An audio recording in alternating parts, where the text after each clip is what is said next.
Taiwan special, 2 of the week. Okay, so while I was in Okinawa, my YouTube channel in Taiwan was taking off. Now this is not a Taiwan channel. It's an American channel. It's bilingual. You can follow the channel JCUSATW. That's the slug.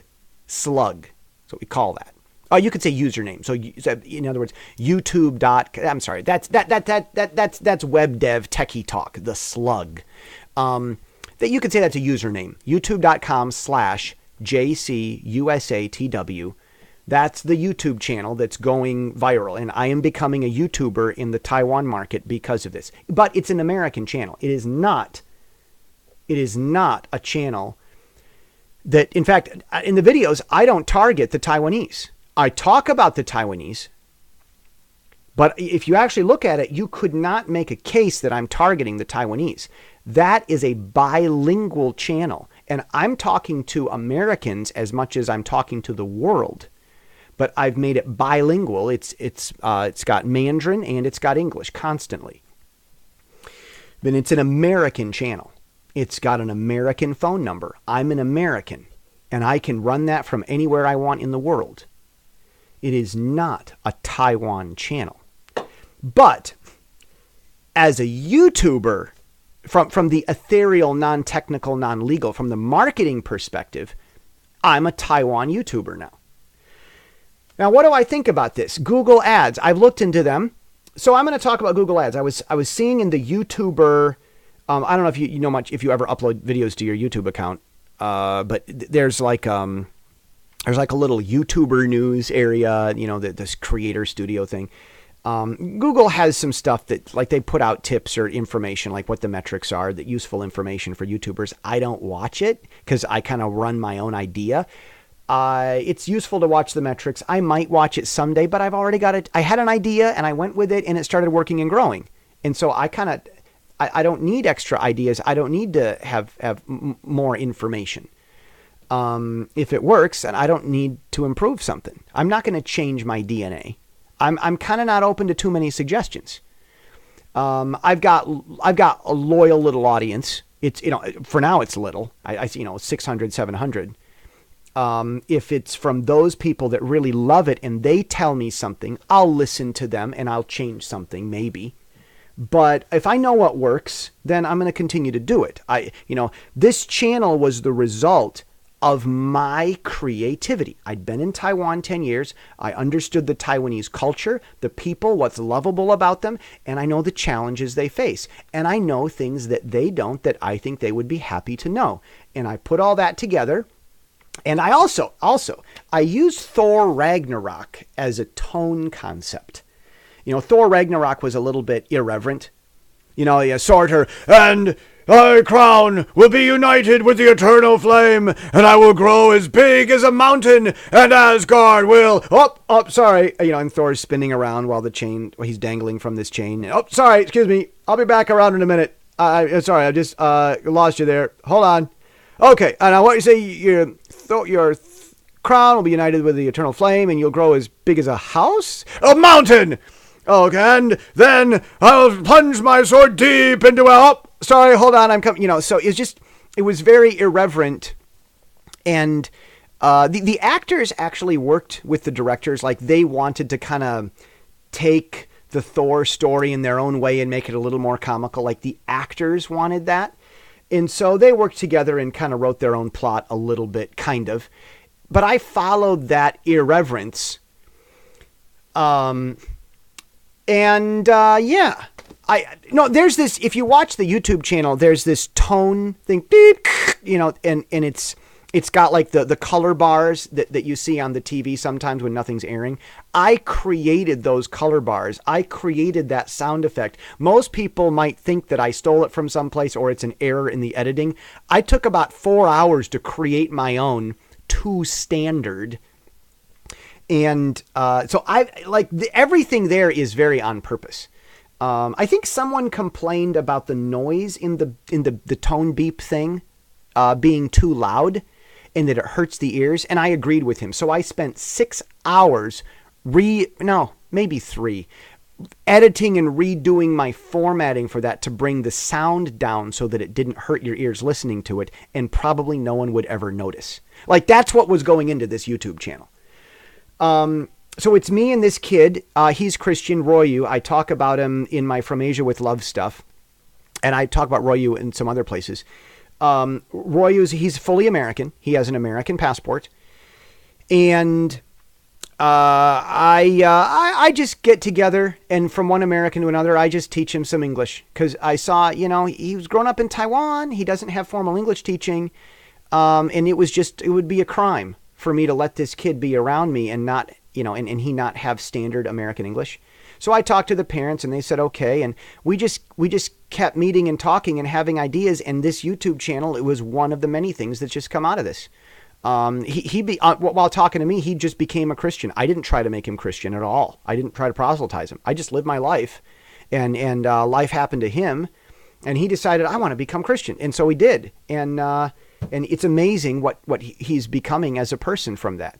And so that's going on. And we've got this little mini frickin' frac translator routine, and it's really great. So originally my idea was that I would talk to the Taiwanese, but this frickin' frac back and forth thing going on with Royu, it's interesting. It's turning out that it actually adds value to the channel. You try something and then you do your best to get there, and life always takes a slightly different course than you'd expect. Good success is the result of good planning and understanding. 10 years living in Taiwan, I wouldn't say is so much research as it was preparation, but it's pretty close. You could consider them the same. But for me, it was more preparation, incubating, sitting in there, surviving, absorbing the culture. Finally, I said, you know what? I know how to make these guys laugh. I know how to teach these guys stuff. And basically, in the YouTube channel, in that Taiwan special, in that JCUSATW, it says the title is American Taiwanese, is what it is. The title of the channel explains it all. Basically, that type of conversation that I have there is pretty much what my conversations go like with the Taiwanese on a daily basis. That's what that is. Okay, reminder, I feel like I've got to say this. I'm an American naturally, and I always will be an American, and it would be wonderful to me. I would be honored to receive a secondary Taiwanese citizenship, but I will always be an American first, always. And I'm not going to change that part of me. And if I ever become naturalized as a Taiwanese citizen, my goal and purpose in that would be to help Taiwan Americanize in some ways, and to understand what good parts of Taiwanese culture I could bring to America's culture. But America is and always will be my first citizenship. And I would never renounce my American citizenship for anything else. I never would. If I had to give up all other citizenships to keep one, the American citizenship would be the one that I would keep. But for me, I really think that it's important for me to go through a naturalization process in Taiwan because America is a nation of immigrants. But the people who vote in elections, most of the electorate, have never been immigrants themselves. So it's kind of hard to really understand what's going on without having been there. So in a way, I kind of wanted to immigrate to Taiwan so that I could understand Americans and go back and help America just do better. So I don't think that we're going to get immigration fixed this time around.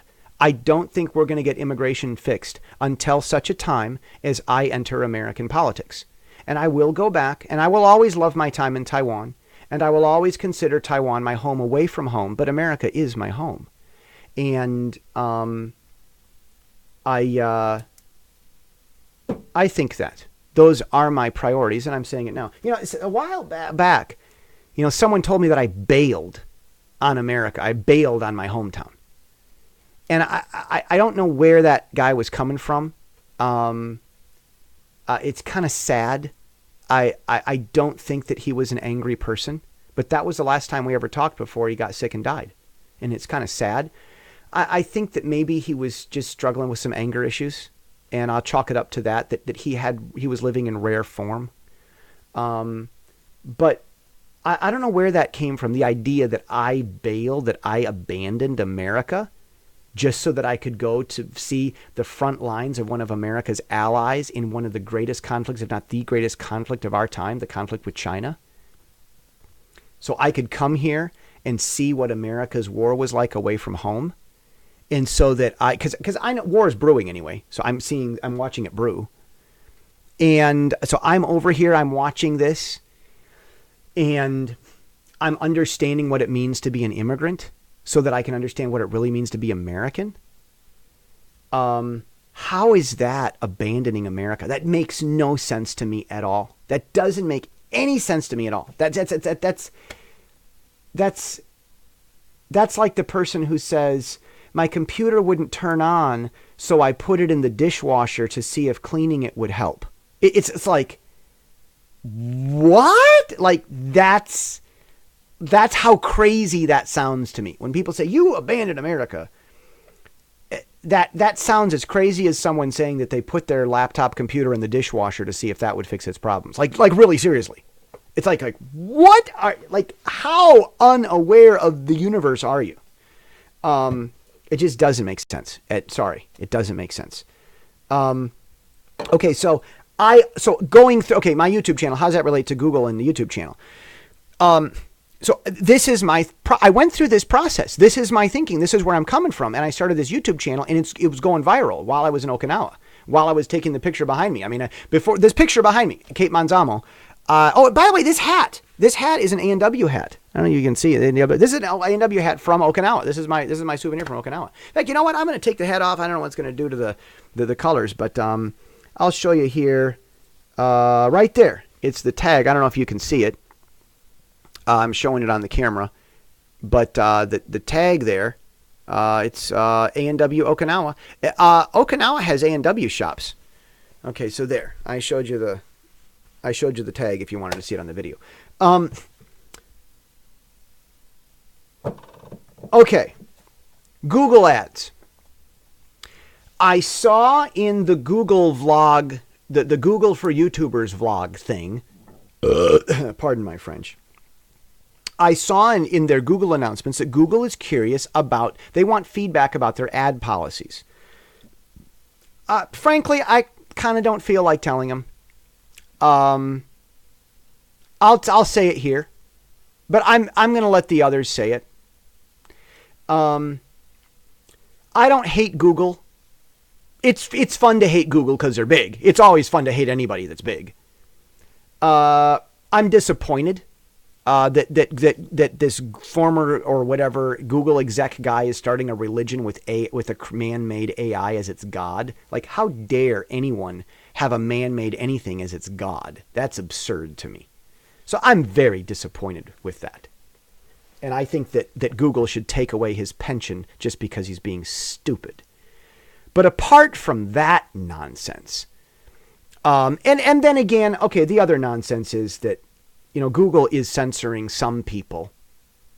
And I don't like that. Yeah, Google's censoring some people. I think Dennis Prager said, Google says that they didn't censor your video on purpose. It was an algorithm that censored it. You take it to court, you sue them, and Google sides with the algorithm. So, I think that's kind of ridiculous. Grow up. All right, but that's little. That's really little. Google still has a lot that they do offer the world, and Google has a lot that they have done for the world. And I'm happy and honored to stay on Google and to keep doing YouTube stuff with Google for now. Okay, so Google Ads. If Google changes their ad policies, I might join. But for now, Google Ads just wouldn't be convenient for me. And I'm going to explain to you why. The inside of the Google ad thing. As I've said, I'm doing these podcast episodes, and they're supposed to be conversive. You put it in the background, you play it. A lot of people don't know that that's how podcasts are supposed to work. I sit and ramble, you go about your life, and you could sit and it's like we're having a conversation. That's what talk radio is. That's what AM talk radio is. And that's the genre that I do. That's what podcasting is supposed to do. A podcast is we talk radio that you can take with you, and it can be any time. It's like talk radio TiVo is what podcasting really is. You can listen to it on your own schedule. So what do I think about Google ads? I genuinely, I don't mean this to attack Google. This isn't, I hate, you're so stupid. That's not what I'm doing here. I'm just giving you a fair critique on how I see it. And if things change, I might change. I'm open and objective about this. Okay. Got that disclaimer out of the way. The trouble with Google ads is the events. It's called an event. Something that happens. It's a developer world. Someone clicks. That's called an event. Ooh, there was a click. So the computer program has to be written so that it responds to the click. So that's an event. The events that happen inside of a Google advertisement don't make sense to me. In TV and newspaper advertisements and billboards, the advertiser pays in order for the advertisement to be present. Or we could say to be presented. It's an interesting overlap of word roots. I'll say it again, in traditional, from today's perspective, 2019, traditional advertising, television, newspaper, magazine, printed periodicals, and billboard advertisements, advertisers pay for the ad to be present and presented. This creates trouble and nuisance for the audience, the readers, the drivers who would rather look at a blue sky than a busy billboard, and the people who'd rather hurry up and watch the television show rather than watch an advertisement. But the advertisements pay the bills. And that's how you get stuff, quote unquote, free. Watching and seeing the ads and stumbling around them is the price you pay to get a newspaper that's less expensive or to watch TV shows that wouldn't be free. Advertisement pays the bills. That's understandable. And this is a good thing because there are businesses that we like and they want to get out a message. Those businesses aren't in the business of being viral and getting attention. They're in the business of their local business. And they want you to know about their business. So they advertise and we learn about them and then we're happy. So hopefully it works out. All right. Well, in Google ads, it doesn't work that way. They show the little long rectangle picture box that covers up the bottom of the video and is annoying.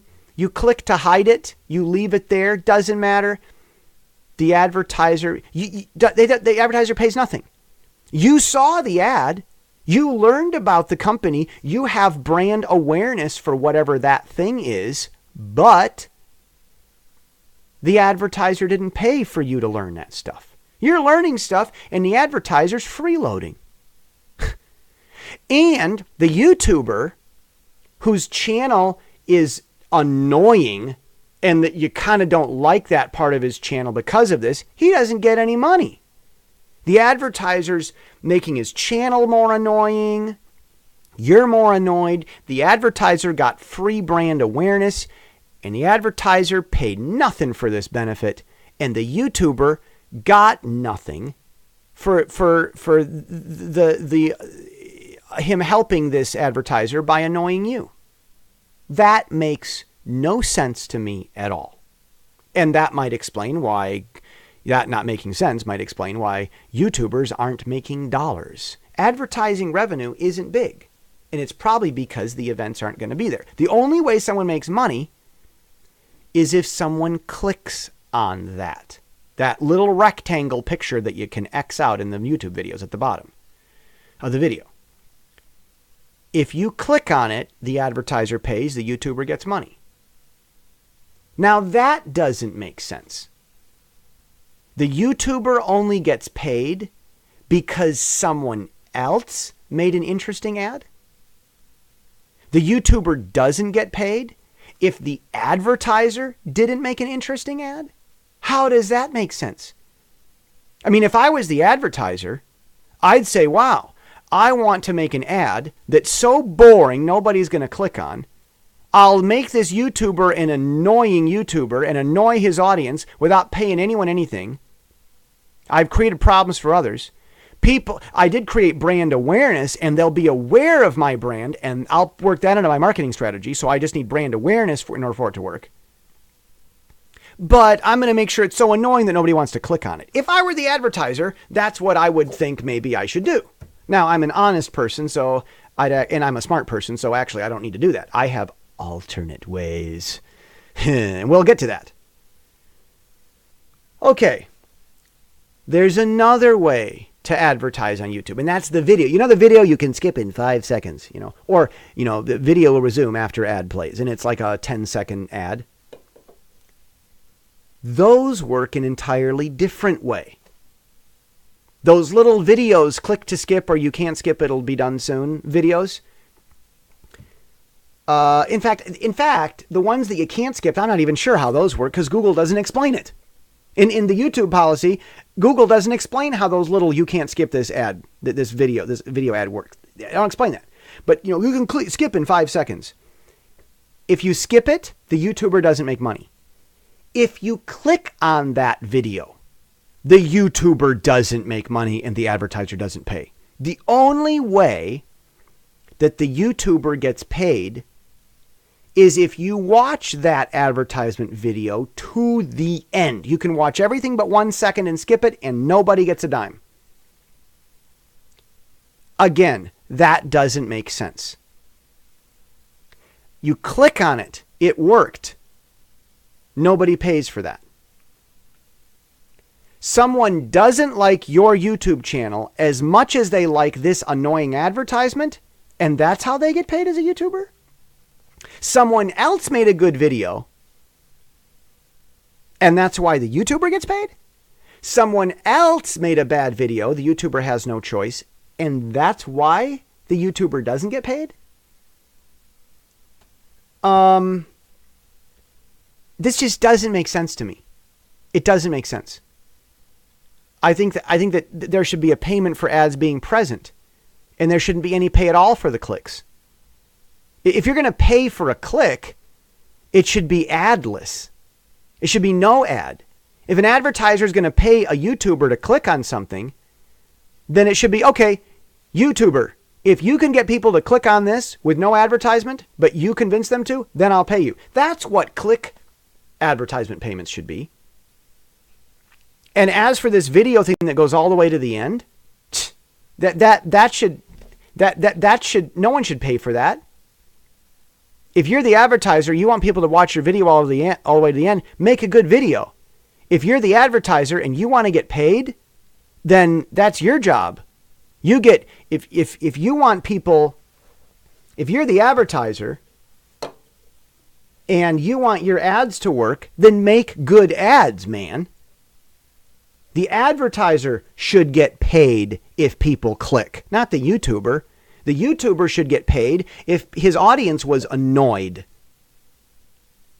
You click on something or watch an awesome video all the way to the end, that shouldn't be the YouTuber that gets paid. It should be the advertiser. You're the advertiser. People watch your video all the way to the end. They learn about what you're doing. Your business is going to grow. It should. So you get paid by having your business grow. That just makes sense to me. And Google didn't think of this? Oh dear. Heaven help us. My YouTube strategy is entirely different. I'm doing what a lot of YouTubers do, and that is that actually, I'm not doing what a lot of YouTubers do. I'm doing something similar. A lot of YouTubers don't want to be part of this. They don't want to be part of the circus at all. So a lot of YouTubers, they just get sponsored by companies. Excuse me. Some company comes along, hey, you're a famous YouTuber. Would you please talk to your customers about my products? And I'll give you money if you do. And so the YouTuber talks about it. Maybe he gets paid if people buy products, which is what that whole thing is. Hey, click here, go buy something. You get a discount because I sent you. And he gets paid because you purchased something. That's how a lot of YouTubers make their big cash, is they promote other products and they make money doing it. Like they're kind of like salesmen in a way. Like they talk about this, and then they also talk about they basically they run the advertisements themselves. That's how they get paid. Well, YouTube's not making money for that. So, that's one. That's what most YouTubers, I think, are doing. That's what a lot of YouTubers in Taiwan do. That's what a lot of YouTubers in America are doing. My strategy. I'm not going to go sell products for someone else's company. I already have the other companies. I already have the other brands. I'm an author who has books. I'm a computer programmer and I have customers. I've got an English teaching curriculum. Like this curriculum can teach English to other people. So I'm the YouTuber that people listen to, and I also own the other business that would be advertised. So that's two middlemen that I've cut out of my equation, and that's how I do my stuff. How do you like that, yo? So those are my thoughts on Google. Now, one other thing about Google. One of the other reasons I'm not doing ads right now is I'm supposed to get like an ad. It's called an AdSense account or something. Like if I want to run Google ads, I have to get an AdSense account. And so my YouTube channel in Taiwan is getting big enough where I can start to set this stuff up. But I tried to open the AdSense account, and here's what happened. The page where I go to log in says, you already have an AdSense account. Go close that account. Don't know how to find your other account? Click here for our troubleshooter. I go through the whole troubleshooter, and none of it works. I email Google. Tell them I've got this weird fluke in the system. And nothing happens. They send me back at it. And so I'm locked in this weird system where there's this other AdSense account, but I can't log into it, and I don't know how. And the troubleshooter doesn't work at all. And I've told Google about it, and they do nothing. So I'm lost in this little loop where my account can't get an AdSense account, and I'm not able to advertise because Google doesn't have their poop in a group. So if they ever get that sorted out, I hope they do. And if they get their ad policy changed so that the advertiser gets paid for the clicks and I get paid for being annoying, then if I get that, then I might consider advertising in Google. But for now, my strategy is going elsewhere. And if I get a big enough channel and I'm too successful by having a channel that doesn't have annoying advertisements, I might keep it that way. That's Google and ads and what I'm learning as a rising YouTuber. See you tomorrow.